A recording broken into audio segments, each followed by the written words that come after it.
Hello friends, നമ്മളിന്ന് തക്കാളി കൊണ്ട് ഒരു തക്കാളിയും സവോളയും കൂടിയ ഒരു കുറുമ പോലത്തെ കറി കണ്ടാലോ. ഇഡ്ഡലിക്കും ദോശയ്ക്കൊക്കെ വളരെ നല്ല ടേസ്റ്റി ആയി നല്ല രുചികരമായി നന്നായിട്ട് യോജിച്ച് പോണൊരു കറിയാണ്.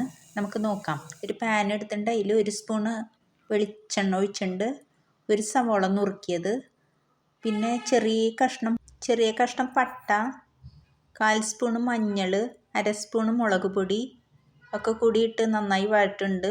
ചെറിയ ഫ്ലെയിമിൽ വെച്ച് 2-3 സെക്കൻഡ് ഒന്ന് നന്നായി വഴറ്റിയെടുക്കാം.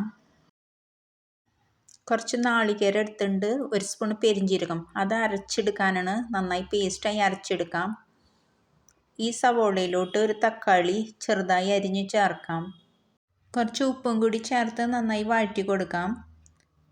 ഇനി ഇത് ഒന്ന് സോഫ്റ്റായി വേവണ വരെ ഒരു 5 മിനിറ്റ് പിടിക്കും കേട്ടോ. 5 മിനിറ്റ് നമുക്ക് അടച്ചിട്ട് വേവിച്ചെടുക്കാം.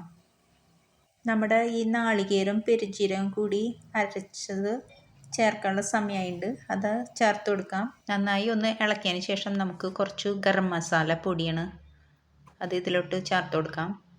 അത് ഇളക്കി ഒരു തിളയൊക്കെ വരുമ്പോൾ നമുക്ക് നന്നായി ക്ലീൻ ചെയ്ത മല്ലിയിലും പുതിനയിലും ഞാൻ എടുത്ത് വെച്ചിട്ടുണ്ട്, കഴുകി.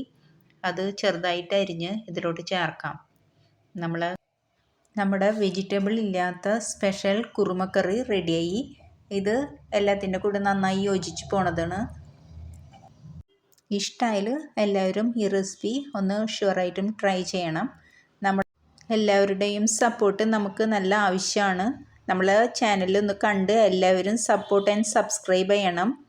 Okay, thank you friends.